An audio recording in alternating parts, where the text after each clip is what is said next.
कि भर भर कड़ाही दही जमावली अंगूरी से ना छुअली देवी मैया हो। अंगूरी से ना छुअली देवी मैया हो।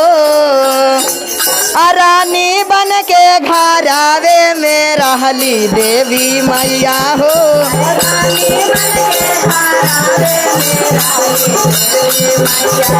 अरे रानी बन के घर आवे में रहनी देवी मैया हो। रानी बन के घर आवे अरे भर भर कड़ाही दही जमावली अंगूरी से ना छुअनी देवी मैया हो। अरे रानी बन के घर आवे में रहनी देवी मैया हो। अरे रानी बन के घर आवे में रहनी जय हो। अरे रानी बन के घर आवे में रहनी देवी मैया हो। रानी बन के घर आवे में रहनी देवी मैया हो। सामे हाथी न पुलिस दरोगा बेटवा हवलदार देवी मैया हो।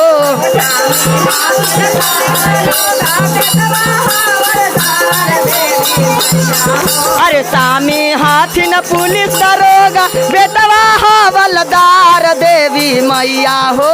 सामी हाथी न पुलिस दरोगा बेटवा हवलदार देवी मैया हो। अरे रानी बन के घर आवे में रहनी देवी मैया हो। रानी बन के घर आवे में रहनी देवी मैया हो। अरे रानी बन के घर आवे में रहनी देवी मैया हो। रानी बन के घर आवे में रहनी देवी मैया हो। कैसे हमारे दीदी के तरफ से बहुत सारा दान मिला है। इनके रोटी रोजी आगे बढ़ने के लिए माता के दरबार में जय जयकार बा आ धरती के भाग बा। कहे के बा कि माती नहीं बुलाई जाती है, माती नहीं बुलाई जाती है, ताली बजती नहीं बजाई जाती है। प्रेम से बोलिए सच्चे दरबार की। अब भर भर कड़ाही दही जमावली अंगूरी से ना छुअली देवी मैया हो। अरे रानी बन के घर आवे में रहनी देवी मैया हो।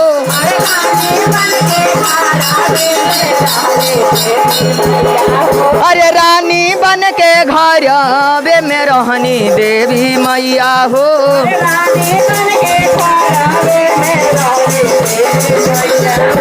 बेटवा हाथी न पुलिस दरोगा पोतवा हवलदार देवी मैया हो।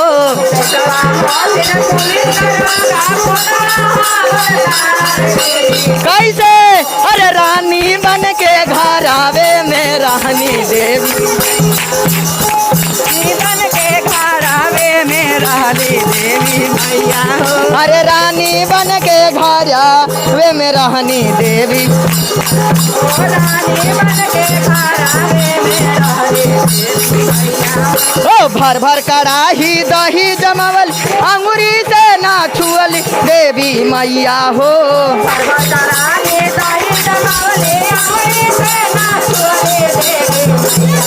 अरे रानी बन के घर आवे में रहनी देवी।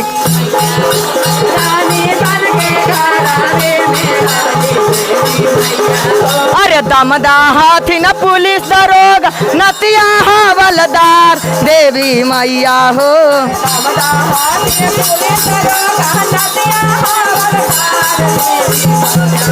अरे रानी बन के घर वे में रहनी देवी मैया हो। रानी बन के घर आवे में रहनी देवी मैया हो। अरे रानी बन के घर आवे में रहनी देवी मैया हो।